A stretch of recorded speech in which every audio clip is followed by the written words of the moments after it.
Welcome to another episode of the Kitchen Table Historian Podcast. In case you were wondering, we're not a podcast about food.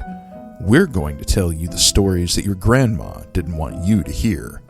I'm John Brassard Jr., your host and guide, and together we're going to take a stroll along some of the world's less traveled paths.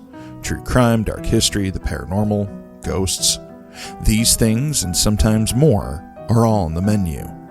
Before we begin this week, I do have a few announcements that I need to make. First of all, I want to thank everyone who has given the show a 5-star rating and left a review on Apple iTunes and Spotify. I really appreciate your feedback and support, and I can never thank you enough. You, the listeners, are the ones who make this show the success that it's been. Secondly, not so positive, I've made the decision to go dark from now and through the month of August. Like many podcasters, I have a full job outside of podcasting, and I have been swamped at work. Add that to family obligations, making repairs to the house and cars, and I've been a busy guy. So, I've decided to take some time off, make a few adjustments, play catch-up, and then return to you in September with all new stories that your grandma didn't want you to hear. But not to worry, I'll still be active on social media, so I'm not leaving you entirely. You can always catch up to me over there and see what I'm up to. Or send me a message if you have a question or story idea.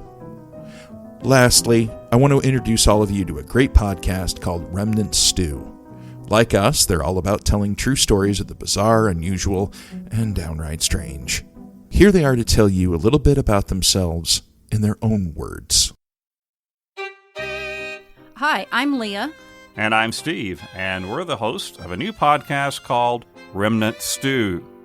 Yes, we release an episode every other week that features weird, bizarre, and intriguing true stories. That's right. We track down and bring to you some of the weirdest stories and trivia, like the shrimp that spits out a glowing loogie, or the turtle that survived being locked up in a room and forgotten for 30 years.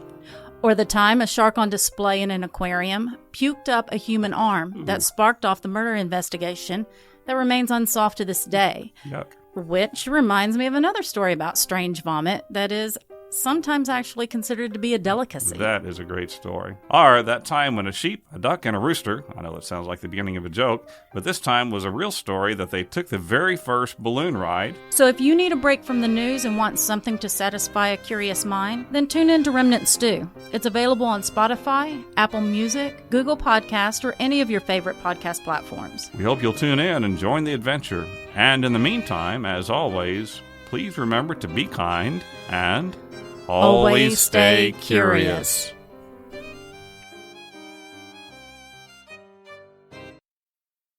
Now, with all of that over, please, take a seat, get comfortable, and make yourself at home.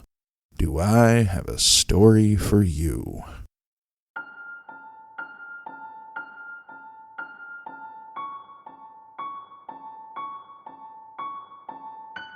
Ever find yourself in a situation where your instincts just scream at you from out of nowhere? Most of us have.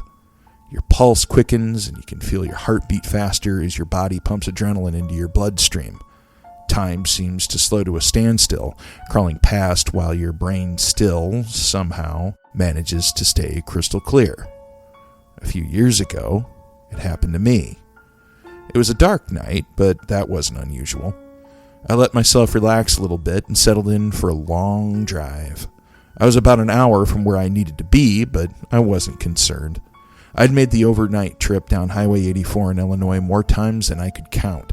The car almost seemed to drive itself as I made my way from Albany to Fulton, Illinois. I turned up the radio and rolled down the window just enough to let the cool air wake me up a little. As I did, my thoughts started to wander to important things, like what kind of toupee would make me look good if I lost all my hair.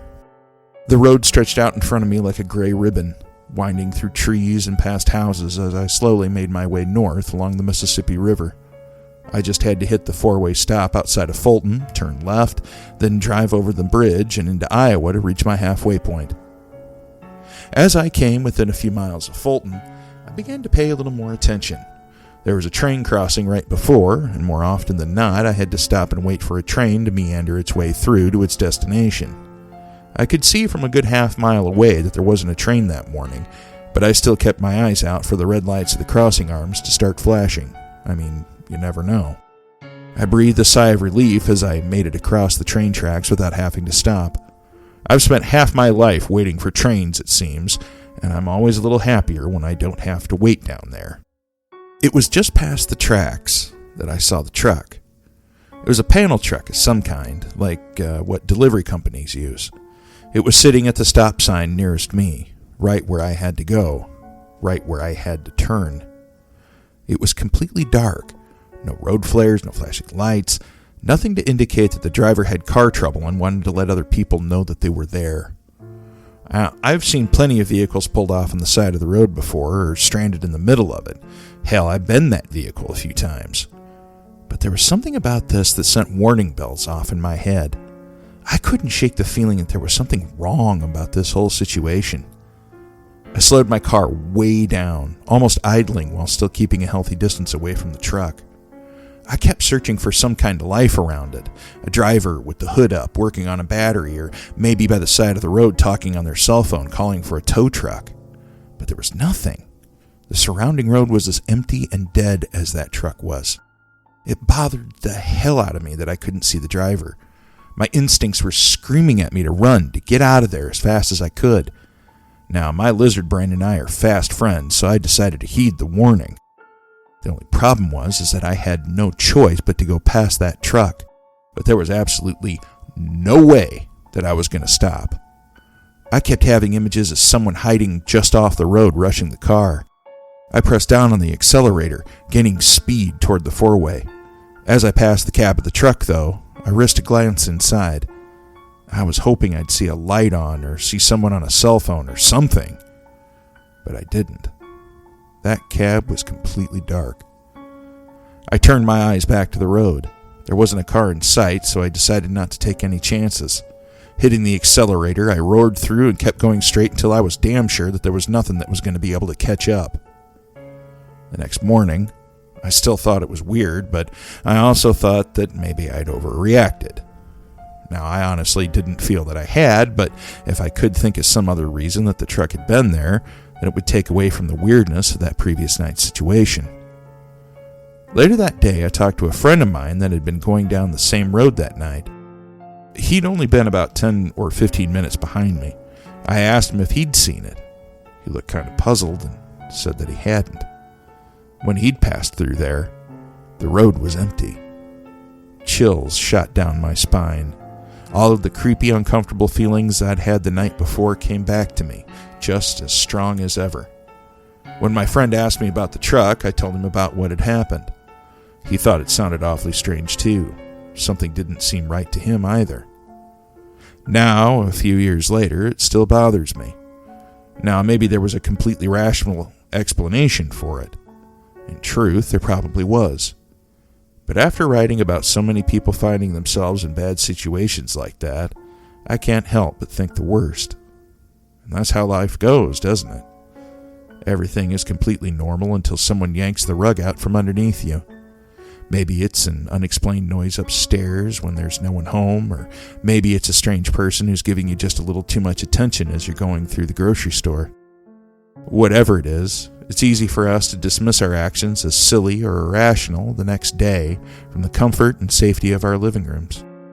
But when you're there, in the moment, you're not thinking of that. When that happens, you can choose to listen to your instincts or ignore them. My completely unsolicited advice: heed your instincts. It's always better to laugh at yourself later in safety than to have something bad happen to you. So next time you're getting a bad feeling from the guy who seems to be following you around the grocery store, or you feel like you need to get out of a place right away, do it. Because there are bad things out in the world that are looking to do us harm, and you never know when you're about to find one of them. You have been listening to the Kitchen Table Historian Podcast. If you liked this story, please consider giving us a 5-star review on either iTunes or Spotify. While you're there, don't forget to hit that subscribe button so that you don't miss out on any of these great stories. I would also ask that you tell your friends about the Kitchen Table Historian. It helps generate more interest in what we're doing here, and that means that more people can hear these great stories that your grandma didn't want you to hear. If you're curious to see what's going on at the table, including upcoming episodes and events, please check out the Kitchen Table Historian on social media, including Facebook, Instagram, and YouTube. This podcast was written and performed by John Brassard Jr., with the title music performed by Bo Moonlight and additional music provided by Storyblocks.